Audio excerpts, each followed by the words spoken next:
Franco encontró una espada.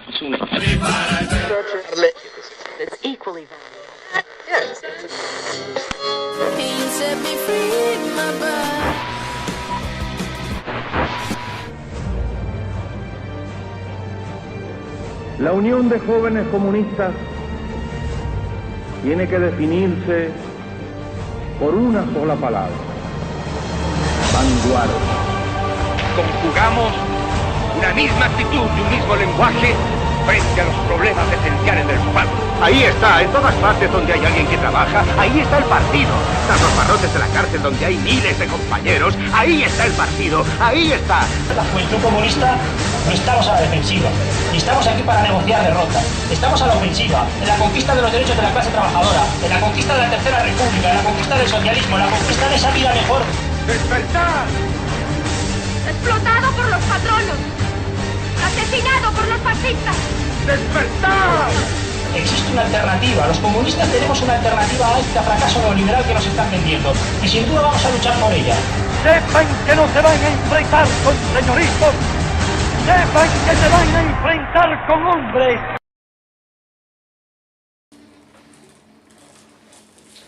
Y vamos a comenzar entonces el programa. Y que mejor forma uno, pues como siempre, presentar lo primero a nuestros invitados. Voy a hacerlo a las como en el sentido de las agujas del reloj, como siempre. Aquí a mi izquierda tengo a Jorge Muñoz, que es responsable del grupo de comunicación de UPyD en Aragón. Jorge, buenos días. Bueno, más que responsable mío, hay otros jefes. Él mismo se quita un poco las responsabilidades, haciendo inteligente. Aquí a su izquierda está Pablo Morenés, que es, si no me equivoco, responsable de estudiantes de también UPyD en Aragón. Aquí en Aragón, sí, buenas noches. Esta vez he acertado, ¿no? Sí, he acertado. Vale. Y bueno, al ladico suyo tenemos aquí a un ya habitual de la radio, está Víctor Loba, que bueno, es el militante de la UJC. Buenas noches, Víctor. Buenas noches, Julio. Y aquí a su lado, frente mío, mientras me mira con cara, tenemos a Pablo Nogueras, que está también militante de la UJC por poco tiempo, porque pasa el partido en una semanita, ¿no, Pablo? Pues sí, buenas noches a todos. Bueno, pues vamos a empezar un poquito el programa. Y como hemos dicho, vamos a empezar el programa sabiendo que es UPyD, ¿no? Que es el punto fundamental de la noche. A ver, Jorge. Primero, felicitaros por la intro, ¿no? La verdad es que, a ver, hay que discrepar en muchas cosas, pero me gusta, ¿no? Está bastante bien argumentada, erróneamente, pero está bien argumentada. Luego, anunciaros que el mejor debate va a ser el de Víctor y Pablo peleando por el micro. Que no lo veis en el directo, pero aquí nos lo vamos a pasar pipa. Y luego ya sí que vamos a empezar un poquito con qué es UPyD, ¿no? A ver, ahora vemos muy evidente el empezar un partido político, ¿no? Hace 6 años esto era impensable. De hecho, Rosa Díez es la única que se ha atrevido a fundar un partido político. Oímos discrepancias en todos los partidos políticos y nadie se atreve, o sea... Lo ha intentado Esperanza Aguirre diciendo que discrepaba, pero se ha quedado. Vidal Cuadras lo ha intentado y tampoco se le ha ocurrido. Álvarez Cascos presentó algo para ganar, perdió y prácticamente se ha ido. Mario Conde ha intentado lo mismo. Entonces, de ahí que empezamos poquito a poco, ¿no? Es un partido que no llega a 6 años, en septiembre cumplirá 6 años, y que ayer la encuesta de la SER le colocaba como tercera fuerza política. Que sí, que es una encuesta y que su valor es mínimo o nulo, porque aquí lo que importa son los votos en las elecciones, pero yo creo que es un panorama interesante y que está aportando algo diferente, ¿no? A la típica política de izquierda-derecha del siglo XIX. Empezar a analizar las ideas no por el color que tengan, sino por su validez. Entonces, ahora os dejaré con mi compañero Pablo que sea un poquito, pero yo creo que los 3 pilares, sobre todo, que definen UPyD son transversal, que quiere decir eso, que una idea es buena, da igual si es roja, verde o azul; laico, es decir, separemos de una vez la iglesia y la religión del Estado, pero todas las religiones, es decir, lo que se ha dado mucho por la parte de la izquierda es atacar a la iglesia católica y luego ayudar un poquito a las otras iglesias. Yo creo que no, que hay que alejar a todas las iglesias de lo que es el Estado, porque la religión es algo personal y de cada individuo, y el Estado no es quien para darle alas o para restárselas a ese tipo de cosas. Y luego progresista, y claro, en pleno siglo XXI, ¿qué es progresismo? Ir hacia adelante. Yo creo que y pensar en qué es lo mejor. Entonces, yo creo que ya con eso hay un poquito de migaja. Os dejo con mi compañero Pablo que siga. Sí, bien, mira, la cuestión principal, ¿no?, de qué es UPyD. Yo creo que Jorge ha definido muy bien las 3 notas características con las que se define el partido: transversal, laico y progresista. Este partido surge principalmente con una serie de ideas muy claras, unas ideas que no se pueden considerar ni derechas ni de izquierdas, sino son de regeneración democrática. No creo que se pueda calificar de derechos y de izquierdas la reforma de la ley electoral. La opinión, la que tiene UPyD de un ciudadano, un voto, yo creo que no puede entrar dentro del espectro político de cualquier ideología, al igual que puede entrar una educación y una sanidad que favorezca, o sea, que permita el desarrollo de la ciudadanía española. Estamos hablando también de una justicia independiente. Yo creo que ningún partido se debe oponer a la justicia independiente. Y luego también nace con el propósito de acabar con el terrorismo. Yo creo que son ideas que, independientemente de derechas o de izquierdas, cualquier partido debe asumir. Luego, poco a poco, somos un partido joven, pero poco a poco nos vamos posicionando en más temas, UPyD, a lo largo de estos años. Y el centro principal que UPyD defiende ahora mismo es el cambio de modelo territorial, un cambio de modelo de Estado. Que si quiere Jorge ahora mismo lo quiere desarrollar un poco más y luego volvemos un poco a otros asuntos. Bueno, antes que desarrolles el cambio del Estado, muy bien esta introducción, nos ha dejado bastante hilos claros, pero veo que tenemos aquí a Pablo y a Víctor que no paran de escribir, están con los lapiceros en alto y bien afilados. Así que, Víctor. Bueno, lo primero habría que contextualizar, ¿no? Porque, como decíamos, UPyD tiene esa ventaja, ¿no? Juega siempre con marcos ganadores. No somos de izquierdas, no somos ni de derechas. Y dices, wow, qué bien, ¿no? Yo no soy de izquierdas, me siento identificado, no soy de derechas, me siento identificado. Hay que contextualizar, porque como cualquier estudiante de primero de ciencias políticas sabe, izquierda y derecha no son conceptos que surgen porque sí, surgen en una situación determinada. Cuando en la Revolución Francesa, en la Asamblea Nacional Francesa, incluso antes, hay una serie de personas, de diputados, de corrientes ideológicas que dicen nosotros nos posicionamos con el pueblo y otros se posicionan contra el pueblo. Y resulta que los que estaban con el pueblo se sentaban a la izquierda. Entonces esta anécdota fue lo que pasó a definir históricamente lo que se ha venido a llamar en izquierdas. Que luego podemos discrepar si después izquierdas ha tenido unas connotaciones que ha ido adquiriendo con las que podemos no estar de acuerdo. Pero desechar izquierda o derecha para ese populismo de significantes ganadores es al final tratar de engañar a la gente, porque las ideas lo puedes llamar de izquierdas o de derechas, pero al final van a tener siempre ese carácter de clase y ese carácter de a quién benefician y a quién perjudican. Algo que Sí, ya ves. No, como te he dicho, en primer lugar, nace con unas políticas que no son ni de derechas ni de izquierdas, son políticas que cualquier partido político puede asumir y son en beneficio de la ciudadanía. Bien, luego habrá otras políticas que a lo mejor sí que se pueden enmarcar en un contexto que tradicionalmente ha defendido un partido de izquierdas, que habrá otras que a lo mejor puede defender tradicionalmente un partido de derechas. De ahí es lo que decimos la transversidad. Nosotros partimos de una idea, ¿vale? O sea, cualquier partido político puede presentar una propuesta y nosotros no la desechamos porque sea de derechas o de izquierdas, o venga del Partido Socialista, o venga del Partido Popular, o venga de Izquierda Unida, ¿vale? O sea, nosotros analizamos y miramos si es buena para los ciudadanos o no. Y eso no quiere decir que nos tengamos que posicionar dentro de derecha o dentro de la izquierda. No, tenemos diferentes propuestas, ideas, que alguna vez se pueden enmarcar más hacia un lado y otras hacia otro. UPyD es al final la bisagra que han conseguido encontrar para mantener el régimen. Y la mejor prueba de esto lo podemos encontrar en una declaración que hizo Joan Rosell, que dijo: los programas de PSOE, PP, UPyD, CiU y PNV no suenan mal y van en la línea de lo que pedimos. Pues bueno, vemos que es una vez más el programa que le gusta a la CB, que le gusta a la patronal, y no solo eso, sino que ha superado en neoliberalismo a todos los partidos cuando ha sido el único que ha defendido un contrato único indefinido que precariza aún más las condiciones de toda esa gente, Víctor, que ahora mismo tiene una cierta seguridad laboral. ¿En qué te basas de que el contrato único indefinido, o sea, el contrato único de indemnización creciente perjudica al trabajador? ¿Qué es mejor? ¿Un contrato que puede alargarse, que te otorga? Saltamos lo que teníamos más o menos previsto. Adelante. Que te otorga 12 días por año trabajado, que crece 2 días al año, de contrato hasta un máximo de 34, si el despido es improcedente, o 20 si el despido es procedente. Eso es bastante mejor de lo que hay ahora, ¿no? 12 días, volvemos a, de nuevo, efectivamente, precarizar. Un contrato temporal a día de hoy de un año implica despido cero.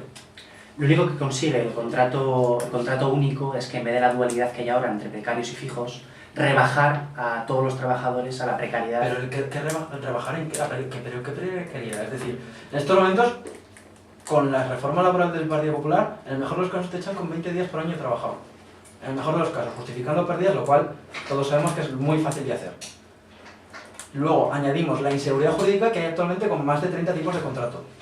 O sea, lo que estamos buscando es facilitar las cosas. ¿Para qué? Para que el trabajador y el empresario se puedan entender. Los 30 tipos que luego vuelven a ser 4 con luego las subsiguientes modalidades, etcétera, etcétera. 30 tipos. Es decir, con cada modalidad empezamos con distintos. Entonces, ¿eso que provoca? Que la mayoría de los despidos acaban en juicio, creamos problema al trabajador que no recibe la indemnización a tiempo y a la empresa que está con esos problemas y esas trabas legales, porque evidentemente la justicia en este país es lenta.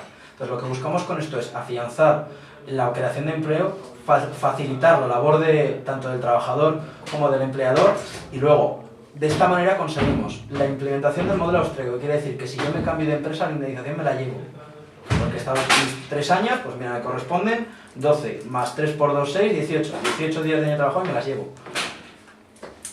Con eso me cambio de empresa y la indemnización sigue subiendo. Que sigo en la empresa le interesa que continúe, con lo cual me va a formar más. Y va a dar un mayor valor al trabajador en formación. Y luego, sobre todo, lo que es fundamental es simplificamos. O sea, no puede ser que el derecho laboral llene los juzgados de denuncias por despidos. Porque no está claro, es decir, el empleador no sabe lo que contrata y el trabajador no sabe por qué le han despedido qué contrato tiene. Yo creo que hay temas más interesantes que teníamos que pensar para seguir. Hombre, yo sí que tenía bastante centrada, sobre todo con el tema de economía, de propuestas para salir de la crisis. El contrato, la verdad, técnico es una gran alternativa, ¿no?, que propone UPyD y que luego me gustaría seguir discutiendo. Y bueno, con el tema de simplificar en materia contractual y tal, me gustaría señalar que la mayoría de los partidos que se sitúan en el arco de la derecha parlamentaria, y yo os incluyo en ese arco, siempre simplificar en la misma línea. La manera de crear empleo y de conseguir que el trabajo sea estable es legislar en esa línea, no es precarizar un contrato al principio para afianzarlo y que el empresario no te despida. Pero la cosa es no estamos hablando de precarizar, estamos hablando de que el primer contrato ya te lleva 12 días por año trabajado, cosa que los temporales ahora que se pueden enlazar, incluso los contratos en prácticas durante 2 años, yo creo que no. Pero es que la cuestión no es mejorar a 12 días por año, que es un contrato basura. Seamos claros, es un contrato basura. Y 38 días por año trabajado en caso de despido improcedente sigue siendo un contrato basura. Las cosas como son, y además no es cuestión solo de las indemnizaciones o los días por año, es cuestión de las condiciones en las que se trabaja. Y la simplificación es muy sencilla, se aumentan las indemnizaciones por despido y se recupera la causalidad en los despidos, se elimina el despido improcedente, porque el despido improcedente no es más que reconocer que despides a un trabajador porque te sale del escroto. Así de claro. Por eso es fundamental. Por eso es fundamental que sea ilegal. No. Y que el trabajador tenga seguridad jurídica en su puesto. La seguridad jurídica la tiene, que si yo decido echarte porque soy la empresa y entonces, bien, te echo porque es mi empresa, pero cabrón, vas a pagar por echarme.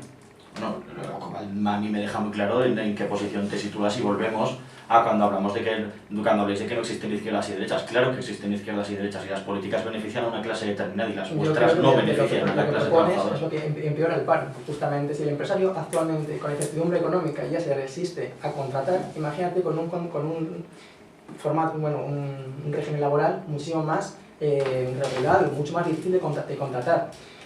El gran problema que tiene el mercado laboral español históricamente es la dualidad. Estamos hablando que España es el segundo país de la Unión Europea con más empleos temporales, más del 25%.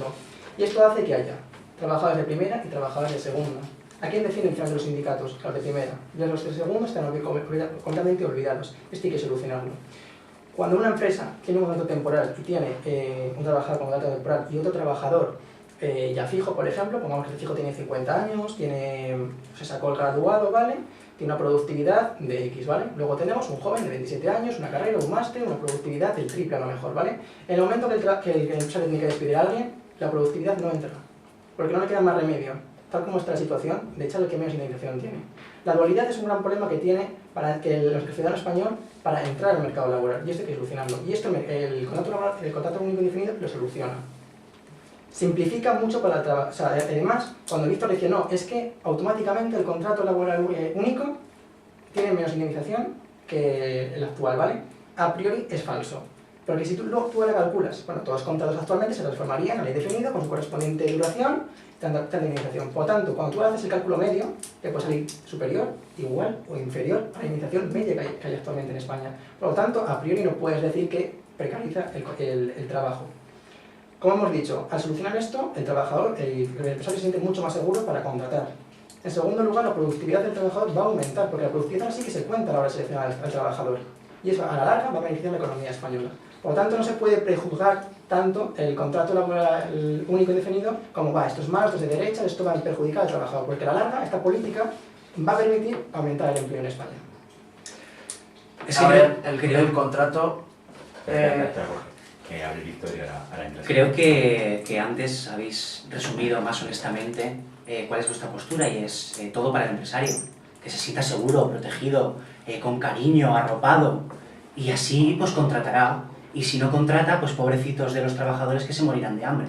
Esa es la política que le gusta a Joan Rosell, y es que lo demostráis fácilmente. ¿Quién colaboró para elaborar la política laboral de UPyD? Fidalgo, que recordemos fue ese vende obreros, que también ha declarado en otras ocasiones estar a favor del programa del PP en ámbito laboral, por lo cual, ¿qué se puede decir de eso? Fidalgo estuvo a punto de ser cabeza de lista por UPyD y colaboró en distintas, colaboró en distintos foros para elaborar las comisiones de trabajo del propio UPyD. Y se decidió que lo que él aportaba nos interesaba. Según noticias hay al menos 3, con lo cual... No olvidemos que en UPyD los líderes no se eligen, o sea, no se designan. Es decir, se eligen por primarias de los afiliados. Toni Cantó fue elegido por primarias, Rosa Díez fue elegido por primarias, Javier Puy aquí fue elegido por primarias. Es decir, en UPyD no hay dedo, no se puede.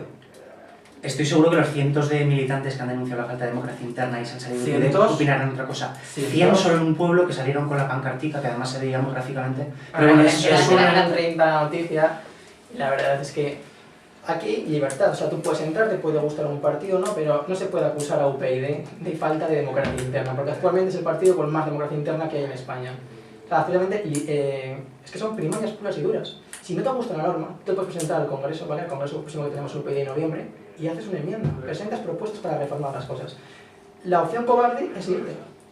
Si tú quieres, no estás de acuerdo con ciertas normas de UPyD, tranquilamente puedes reunirte con gente, hablarlo, oye, y presentar una propuesta de reforma en el Congreso de UPyD. Eso se puede hacer, porque la democracia interna es total. Por lo tanto, ahí yo creo que lo equivoco completamente. Bueno, las hemerotecas hablan por sí solas, incluso hay ciudades donde estáis ya en comisión gestora debido a la sangría de militantes. No, a ver, hay comisión gestora por parte de la renovación de un partido. Lo bueno o malo que tiene UPyD es que la gente no vive del partido político. Esto no es que Morales Santín, que cobra 300.000 euros que no por está estar en en la Bankia.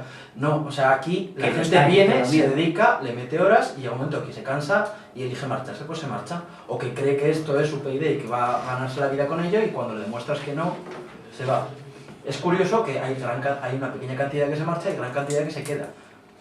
Yo creo que es más interesante que haya casi 7.000 afiliados a un partido que pagan 240 euros al año, que es el partido más caro de todos. ¿Por qué? Porque apostamos por la financiación, la autofinanciación de los partidos políticos y sindicatos. Me parece un dato bastante más interesante que 4 o 5 decidan irse. Me alegro que se vayan, no me aportaban nada. Entonces, aquí se pueden ir. Vuelvo a decir lo mismo, es que pueden irse. No, su sueldo no depende de estar en el partido y sonreír. Bueno, parece que Pablo quería decir algo y vamos a cerrar este bloque y a la continuación. Yo quería solo, recuperando un poco lo que hablabais antes con el tema laboral, los países que a priori mejor han resistido la sangría de empleo fruto de la crisis son aquellos que tienen un modelo mucho más regulado de relaciones laborales, lo que tradicionalmente se conoce como el modelo nórdico. De hecho, España es uno de los países con una regulación laboral más laxa de toda la Unión Europea. Bueno, hasta la reforma de ahora éramos más altas. Y con una... Eso no es verdad. Eso no es verdad, y no tienes más que comprobar la regulación laboral francesa sin irte muy lejos para comprobar que España ha estado siempre a años luz de relaciones laborales tan reguladas, que eso que no es un modelo precisamente estrella. Pero en cualquier caso, España se caracteriza por una economía fundamentalmente de servicios desindustrializada durante los años 80 y 90, que es lo que una de las cosas que aporta una alta tasa de paro, y la otra, para tener ese tipo de economía necesitas unas relaciones laborales totalmente desreguladas, muy en la línea de lo ultraliberal, que es lo que ha habido en este país siempre, y es la línea en la que profundizáis vosotros. Y luego, con respecto a la democracia interna, os quería preguntar solo si vuestros cargos son revocables en cualquier momento o hay que esperar a un congreso para cambiarlos. No, para nada, o sea, además aquí no tenemos unas juventudes, esto es un grupo de trabajo en el que nos reunimos, elige un coordinador, ¿vale?, que más o menos organiza las actividades, y esto es completamente abierto, no hay un proceso porque no somos unas juventudes. Por ejemplo, en mi caso, ¿vale?, es un grupo. En mi caso, sí que saber un poco de ya del consejo territorial, de cómo funciona. No, pero la pregunta es simple. O sea, por ejemplo, si mañana gente de UPyD quisiera echar a Rosa Díez de la cabeza del partido, ¿tiene que esperar a un congreso o tiene opción de hacerlo en cualquier momento? Tiene que esperar al momento en que se elige. evidentemente, que es la elección, que es cada 4 años, el para Congreso... Para un periodo, y cuando toca... Cuando se le acaba el mandato, se vuelve a votar. Y tiene, de hecho, a ver, no olvidemos, en el Congreso de hace 4 años hubo una candidatura contra Rosa Díez. Vamos, se pudo presentar y sin avales, y no pasó nada, y fue lo más normal del mundo. Y en Madrid, cuando se presentaron a las elecciones autonómicas, hubo 5 candidatos compitiendo en primarias. Y es lo mejor. O sea, todos vemos el sistema de primarias americano que nos encanta, donde hay 5 o 6 candidatos y puedes elegir. Luego, a ver, es la calidad que otra cosa, pero puedes elegir, puedes decir, pues Obama me gusta, o me gusta Hillary Clinton, o me gusta el granjero de no sé quién y yo le voto. O sea, puedes elegir porque tú estás dentro de un partido y encima que estás pagando ese partido, tienes derechos como tío que paga esos partidos. Bueno, vamos a repetir todo. El programa, como ya sabéis, este programa siempre es muy flexible y podemos empezar a hablar de una cosa y acabamos hablando de otra. Pero bueno, buscamos un poquito que se dé esta dialéctica y este debate, y si la cosa puede empezar por presentar IPD, a empezar a hablar de cosa laboral, ya están hablando de organización interna, bueno, pues adelante. Pero recuerdo que están a punto de tocar un tema que es bastante estrella, que puede ser bastante peliagudo, que a mí personalmente me parece interesante, y creo que puede ser interesante a las personas que están escuchando, que es uno de los temas creo que pueden ser estrella de UPyD, que es la organización territorial. Estaba Jorge cerca de hablar algo antes de que yo me interrumpiera para armar un poco de gresca. Jorge, cuéntame un poquito el sistema que tiene planteado UPyD de organización territorial. Pues es una de las cosas divertidas, ¿no? El sistema que ponemos de izquierda o de derechas, no lo sé, es el que nos gusta. Hablamos de un Estado federal. ¿Y eso qué es? Un Estado federal en que todas las comunidades autónomas sean iguales. Es decir, suprimimos el cupo vasco y el régimen foral navarro porque no podemos ser diferentes. Luego que exigimos que una serie de competencias sean parte de las legislaciones del Estado, como pueden ser educación, justicia, sanidad, medio ambiente, protección civil, defensa, exteriores. ¿Qué es lo que conseguimos? Pues que actualmente cuando me voy a salud no tenga problemas para ir al médico o para conseguir una receta. Que mi hija no se vacune de manera diferente si está en Valencia, si está en Andalucía o está en Navarra. Que el médico tenga el mismo nivel en Madrid que en Barcelona. Entonces lo que estamos buscando es que cuando hablamos de una unificación de mercado hacia Europa, no podemos permitir disparidad fiscal, que una sociedad tenga que pagar unas cosas en Cataluña y solo pueda trabajar en Cataluña y no pueda trabajar en el resto de España.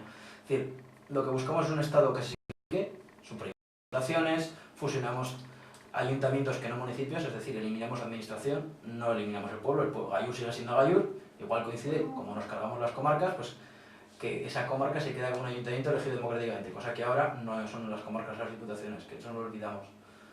Que las diputaciones, los diputados provinciales y los consejeros comarcales son elegidos a dedos por los partidos, no por los ciudadanos. Entonces, si seguimos hablando luego de libertad de circulación, libertad de mercado, como hay en el resto de Europa, es decir, no puede ser que sea más fácil desde Aragón comerciar con Francia que comerciar con Navarra, según qué empresas. Es que es impensable en pleno primer mundo y en pleno siglo XXI. Y luego, si conseguimos mejorar la gestión autonómica, nos podemos ahorrar unos 26.000 millones de euros. Según un estudio que hicimos hace ya 4 años y que nadie ha sabido rebatirnos. De hecho, varios ya lo han ido utilizando. Y que está en la web de la Fundación, si lo queréis mirar, la Fundación Progreso y Democracia está. Y aumentado, que nos podríamos ahorrar aún más. Si suprimimos diputaciones y fusionamos ayuntamientos, nos ahorramos otros 14.000 millones de euros. O sea, ya estamos hablando de 40.000 millones de euros. Ya no habría que haber pedido el rescate a la banca. Y no dependeríamos de las directrices de Europa. Es decir, y eso al año. Es decir, lo que estamos es limitando el Estado para permitir al ciudadano que esté más libre. Decías que si se hubieran ahorrado esos 40.000 millones, no hemos pedido rescatar a la banca y no dependeríamos de las directrices de Europa. Me parece que esto es un tema centrado para los compañeros. Es que lo explicaba muy bien Gorriarán. Dice el sistema, sino hacer que funcione. ¿Qué es lo que se quiere conseguir? Se quiere conseguir que sea más eficiente la circulación de capitales, lo han dicho muy bien, con lo cual que los capitalistas españoles pues, puedan funcionar mejor en un entorno europeo. Eso sí, ¿cómo? Si no ponerse, por ejemplo, la auditoría de la deuda para que seamos con muchas menos autonomías, pero sigamos bajo el yugo de la troika. Y luego es genial el uso de la neolengua, o sea, sois unos artistas, y de verdad es para reconoceroslo. Federalismo sin competencias, eso toda la vida ha sido centralismo, o sea, es una cosa brutal. O sea, hablar de federalismo sería hablar, por ejemplo, de los grandes alemanes que tienen independencia legislativa en educación, ciencia, cultura, o que recaudan el IRPF y el impuesto de sociedades de manera independiente. ¿Es eso lo que proponéis? No, proponéis lo contrario, proponéis que todas las competencias sean centrales, pero que luego lo envolvemos en papel de regalo y lo llamamos federalismo. Pues hombre, Eso también es federalismo. Y luego, que una serie de competencias sean exclusivas del Estado para unificar, me parece lo más lógico. Es decir, que cada comunidad autónoma abra una embajada en cada país, me parece una pérdida de dinero. Y de eficiencia, es decir, no sirve para nada. O sea, no puede ser que se organice un acto en Nueva York de la agregación cultural, o como lo quieran llamar, de Andalucía, para promocionar el aceite de Andalucía fuera de la embajada y se gaste una millonada de dinero para no hacer nada. Se me parece muy bien hablar en un momento dado de diputaciones, de embajadas o de gastos que podemos llegar hasta incluso un acuerdo que sean superfluos. Pero vuestro planteamiento no es eliminar gastos superfluos, vuestro planteamiento es eliminar competencias que son eliminar democracia. Y es que no, la cuestión de fusión de ayuntamientos no es democracia. Claro, que burrada estás diciendo. Me gusta que saques el tema de Alemania porque soy fan de su modelo territorial, ¿vale? De los Länder.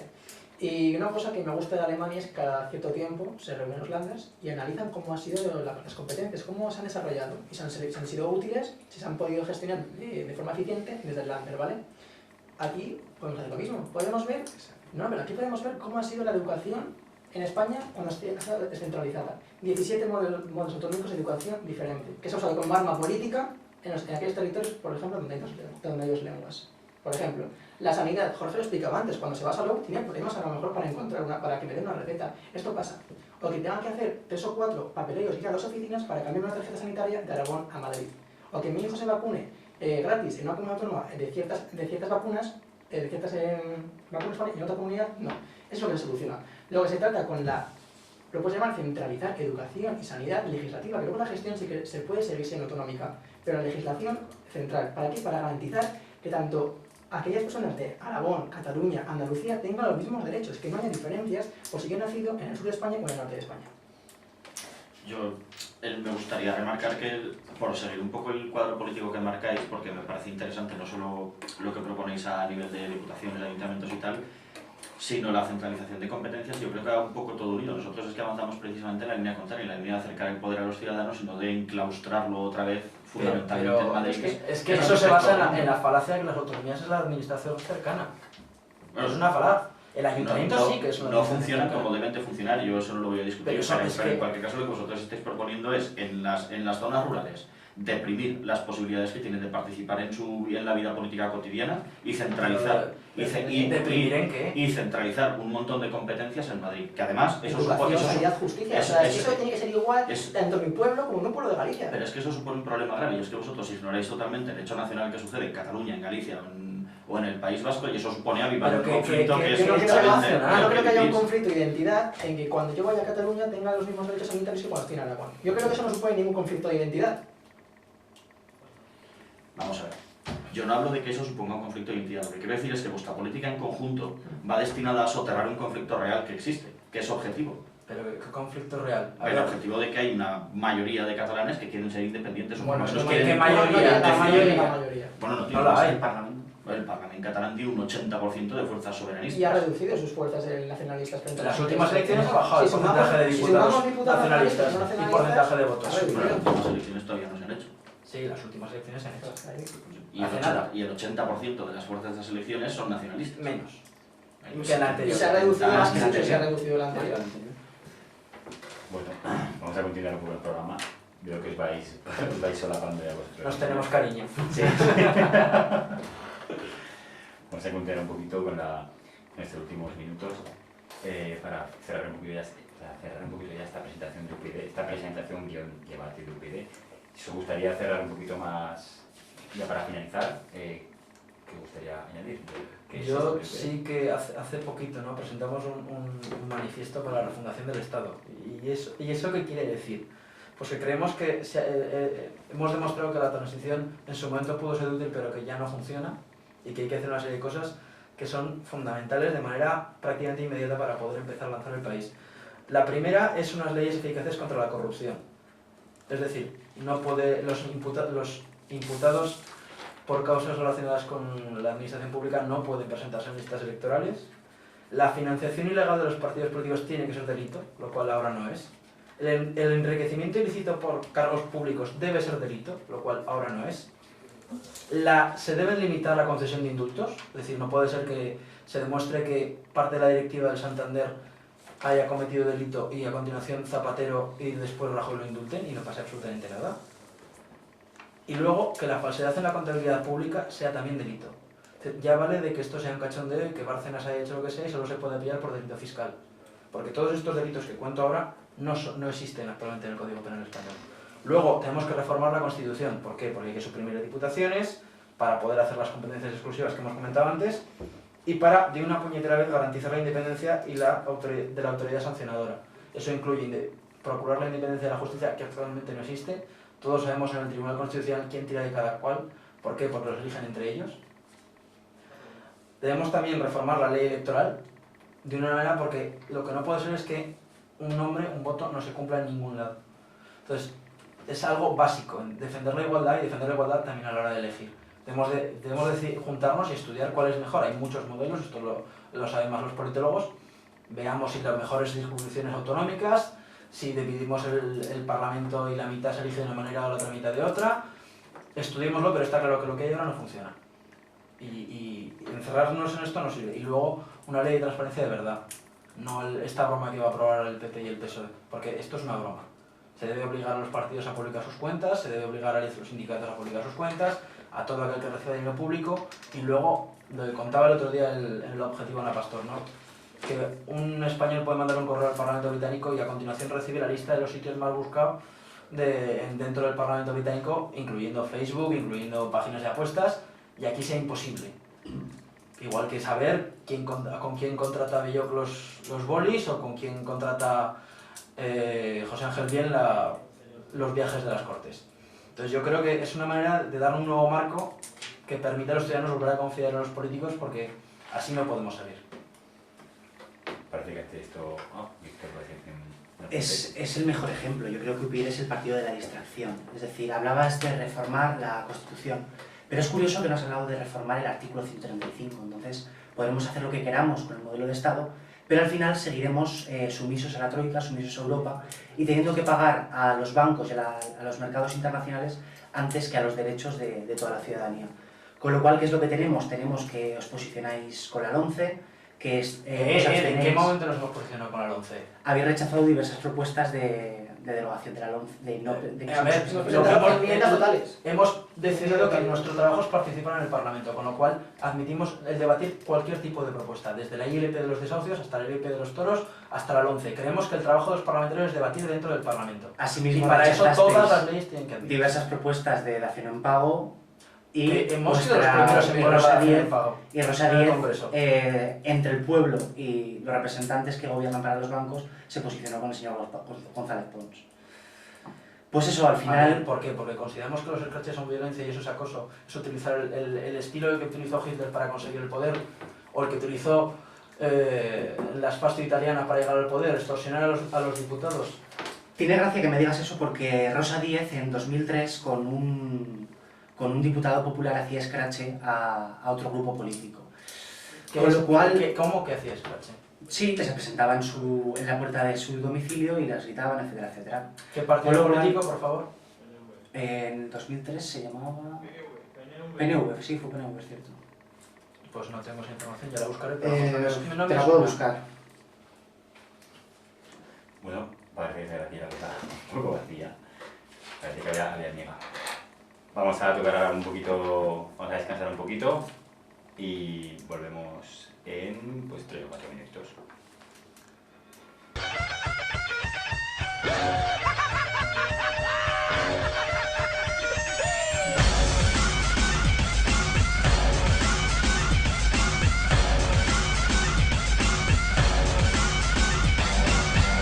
Y continuamos en el programa 94 de Iskra Radio, este programa que va sobre UPyD. En esta segunda ronda, esto me ha dado en esta segunda nueva ronda.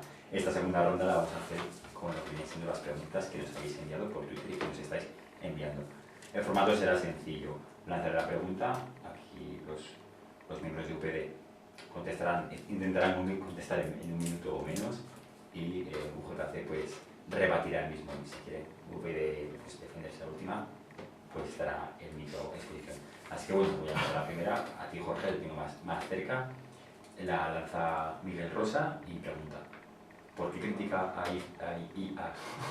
critican a Izquierda Unida Andalucía por no haber reformado la ley electoral si UPyD de Asturias no lo ha hecho? Pues muy fácil, ya hay una comisión electoral en Asturias creada. Ya está, en el Parlamento asturiano ya está trabajando. Evidentemente lo que vamos a hacer es lanzar la ley de golpe, es decir, creemos que es parte de un Parlamento discutirla y te digo, tenemos que entrar si vamos a utilizar el sistema DON. Evidentemente lo que tenemos claro en Asturias es que se van a suprimir las 3 circunscripciones y se va a quedar en una, porque manda narices que una provincia se divida en 3 circunscripciones. Y luego vamos a ver que si disminuimos diputados, si aumentamos, no lo sé, yo creo que vamos a meternos en el estudio. Una de las cosas muy divertidas es la reforma de la ley electoral que hemos propuesto en la Asamblea de Madrid. Hemos pedido bajar del 5 al 3% para que ECUO y cualquier otro partido pueda entrar, cosa que Izquierda Unida se ha puesto, y hemos propuesto disminuir el número de parlamentarios porque prácticamente había un parlamentario del Congreso por cada 5 de la Asamblea, entonces no tiene ningún sentido, estaba sobredimensionado. Entonces yo creo que en eso es el chocolate del oro, no, es la chocolatina, pero es una cuestión de dignidad ante el ciudadano. Sí, y una cosa, que lo que no ha hecho Izquierda Unida en Andalucía, como llevaba su programa, lo tenía que hacer UPyD pidiendo firmas, calle por calle, en las ciudades de Andalucía pidiendo firmas para presentar, a partir del 4 de julio, una propuesta. Exactamente, a partir del 4 de julio cualquiera podrá acercarse donde esté UPyD en Andalucía a firmar para que podamos llevar la propuesta al Parlamento andaluz de reforma de la ley electoral, porque Izquierda Unida no se atreve. En fin, es que se contesta solo. No es la primera vez que Izquierda Unida en algún tipo de pacto con el PSOE lleva en su programa y en sus objetivos la reforma electoral. ¿Qué es lo que pasa? Que sistemáticamente el PSOE ha impedido esa reforma. No, que hemos cambiado de vicepresidencias de gobiernos a reformas de la ley electoral. No, es que bueno, simplemente que no ha incumplido ese pacto sistemáticamente el PSOE, entonces no sé qué más contestar a eso. Pues porque sois pacto. Le podéis retirar el apoyo, o sea, tenéis un poder muy fuerte en Andalucía. Lo habéis hecho en Extremadura, ahí no ha pasado nada. No nos vengamos a estamos haciendo... Lo único decir que yo creo que mucha gente estará de acuerdo que reducir diputados es siempre reducir representación y por tanto reducir democracia. ¿Y entonces por qué no bajamos del 5 al 3? No, sí, me parece muy bien, me parece muy bien. Habla con tus compañeros. Me parece muy bien. Lo que no comparto es la medida completa, no esa medida puntual de una medida mucho más amplia que busca reducir diputados, reducir representación en la Asamblea de Madrid y apuntalar allí... Reducir diputados, pero... Y no, eso no significa que haya menos representación ciudadana, porque si tú cambias la forma de la que sale la elección, no implica automáticamente que se pierda la representatividad. Eso no implica... O sea, quitar diputados, si lo haces proporcionalmente bien, no afecta para nada a la... Totalmente de acuerdo, pero ¿cómo se veía eso después, la reducción de una cosa y la... No alteraba absolutamente nada. Bueno, continuamos. Otra pregunta de Radzinski, si lo conoce bien, y es: ¿saben que la equidistancia de UPyD los hace estar al lado de los opresores y no de los oprimidos? Bueno, es que yo no creo que UPyD esté al lado de los opresores, yo creo que UPyD defiende derechos tan básicos, o sea, defiende la igualdad de todos los ciudadanos, la igualdad de oportunidades, y para eso tiene una serie de propuestas y de medidas para garantizar y alcanzar el bienestar social. Es decir, UPyD se pone a favor de la ciudadanía, no de los opresores, nunca. Bueno, el discurso ciudadanista cala mucho últimamente, pero está destinado a igualar a la minoría que mantiene secuestrada a la mayoría en este país. Y la reducción del Estado que vosotros planteáis como norma general va en la línea de desregular la relación entre leones y gacelas. No hay igualdad entre quien posee la capacidad de las materias primas y las empresas y quien no las tiene. Quien pero, tiene y ahora vamos a decir lo mismo. Partís de una premisa falsa, que es que nosotros defendemos lo que hay ahora, y eso no es así. Nosotros no defendemos lo que existe ahora, pero desde luego no defendemos lo que vosotros pretendéis hacer. Sí, no, sí. Afortunadamente en este debate está claro que estamos buscando los modelos del camino que queremos llevar.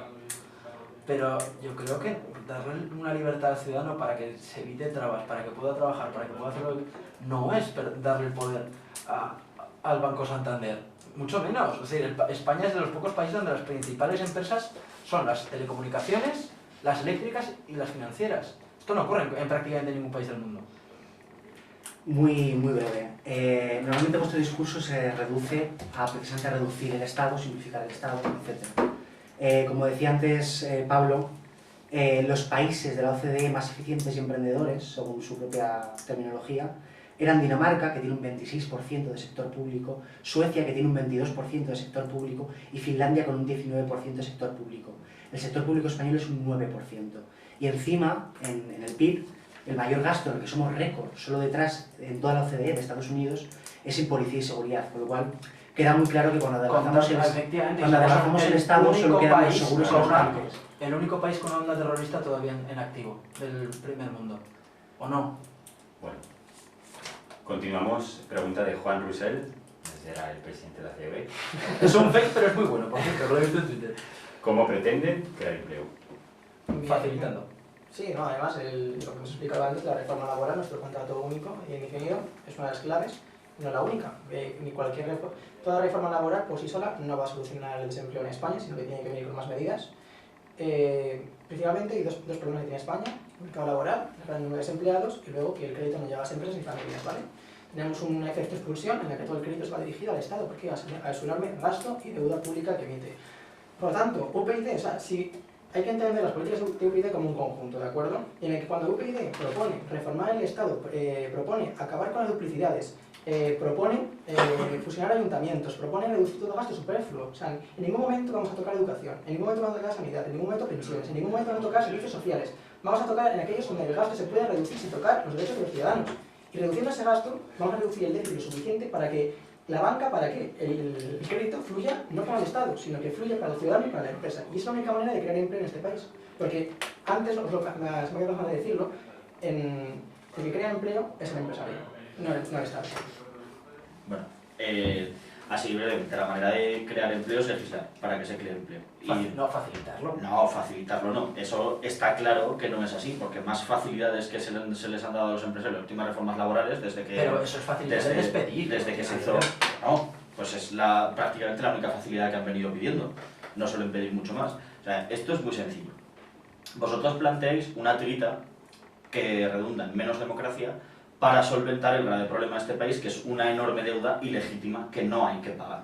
Y vosotros no planteáis que esa deuda ilegítima, esa transferencia de deuda privada a deuda pública no se pague, que es una de las principales maneras de que el Estado tenga fondos, no pagar aquello que no se debe realmente. Eso es una parte fundamental. Y la otra parte fundamental es recuperar el sector público. Como se ha hecho siempre, desde las teorías keynesianas más básicas, que es que cuando el capital se encuentra en un ciclo contractivo es el Estado el que tiene que responder aumentando la inversión. El plan de Zapatero fue un éxito.